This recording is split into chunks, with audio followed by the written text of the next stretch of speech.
nitric oxide.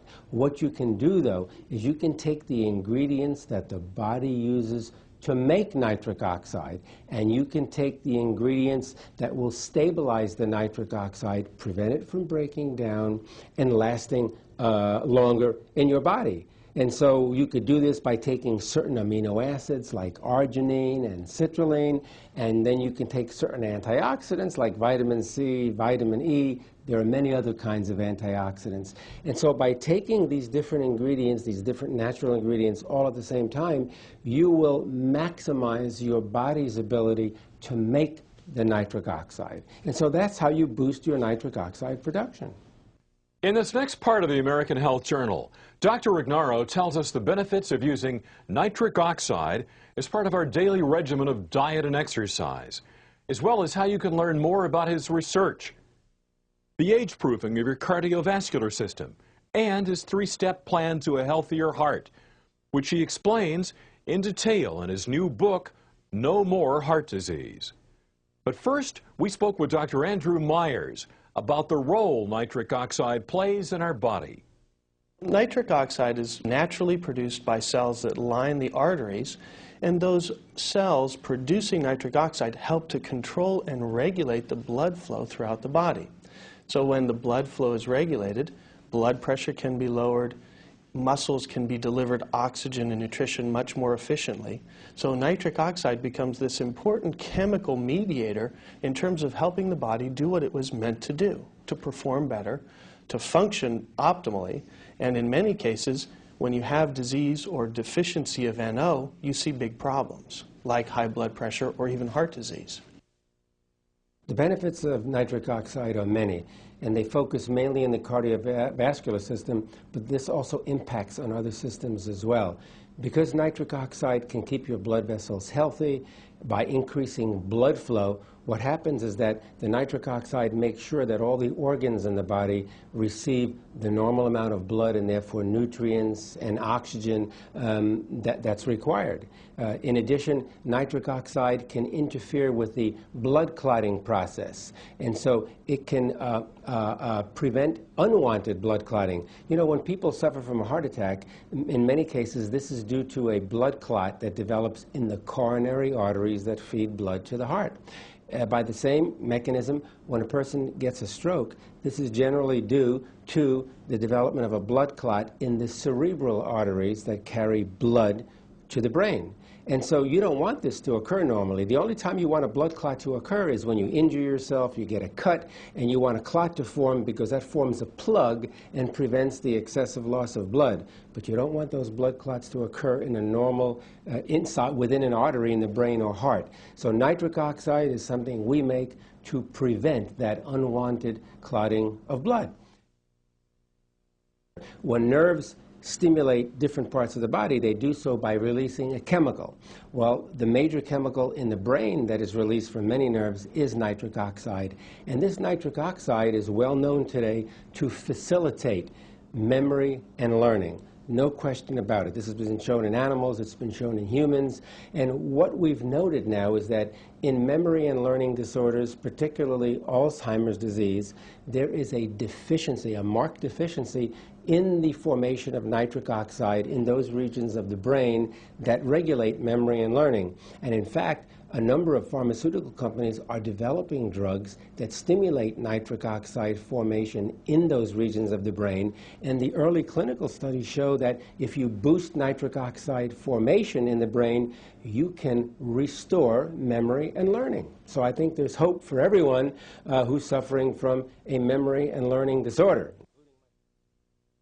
Not only does nitric oxide decrease the blood pressure and protect against heart disease and so on, but let's keep in mind one of the major effects of nitric oxide in the body, and that is to function as a vasodilator. This means it's going to widen or relax the arteries, and when that happens, of course, you're going to increase the flow of blood to the other end.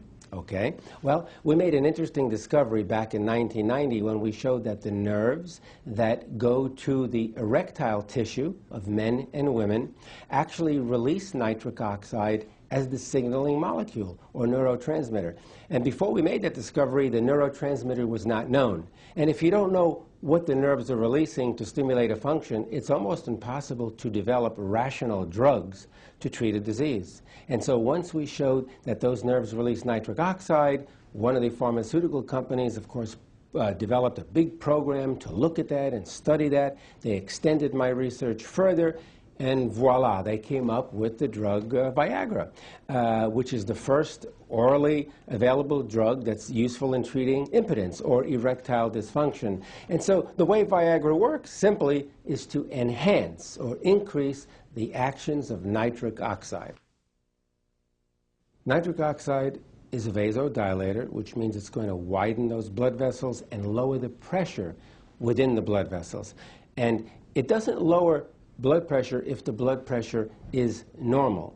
And that's the beauty about the natural substances present in our body. The nitric oxide senses when the blood pressure is abnormally elevated.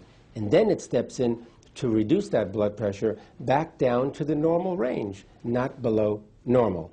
And it's the most effective substance we have in the body, the most effective hormone to lower the blood pressure and keep it out of the high range. And it's something that you want to do all the time. You want to have sufficient amounts of nitric oxide around all the time to keep that blood pressure down, because high blood pressure can lead to a heart attack. The single most common cause of cardiovascular disease is a persistent high blood pressure that the person does not control, because that pressure against the arteries will eventually tear apart the cells, rip apart the arterial cells, and this is going to cause irreversible damage to the arteries. This will start the development of a plaque formation, cholesterol buildup in the arteries. This will begin to precipitate blood clotting, which means you can get a blood clot in the heart, which can cause a heart attack. You can get a blood clot in the brain, which can cause a stroke. So nitric oxide is the body's natural way to prevent all of these things from happening. One of the most common causes of a heart attack or a stroke is the development of atherosclerosis, which is nothing more than an inflammatory disease of the arteries. And this comes about when you have cholesterol buildup. In other words, a bad cholesterol, LDL cholesterol buildup will actually cause a change in the structure of the arteries. The blood will begin to clot. There'll be all kinds of debris clinging to one another, and this constitutes the buildup of plaque in the arterial wall, which can obstruct blood flow, and worse yet, if those plaques become disrupted for any reason, they can travel to different parts of the body, and they travel to the brain. You can have a stroke. If they travel to the heart, you can have a heart attack. The way the body protects naturally against the development of high cholesterol is through nitric oxide. Nitric oxide functions to keep the balance of the various lipids in the arterial system. So it helps to maintain the good cholesterol and the bad cholesterol at healthy levels. Okay? And so some of your very famous drugs, and I think everybody's heard of the statin drugs. There are many different companies that make different kinds of statin drugs, and they're great in reducing your bad cholesterol. Anybody who has a cholesterol level of 250 or 300 or higher, after taking statins, sometimes that level could be reduced back into the 100 range. And the way those statins work is by stimulating nitric oxide formation in the arteries. So, if you have sufficient amounts of nitric oxide in your healthy arteries, you don't have to take the statin drugs. Nitric oxide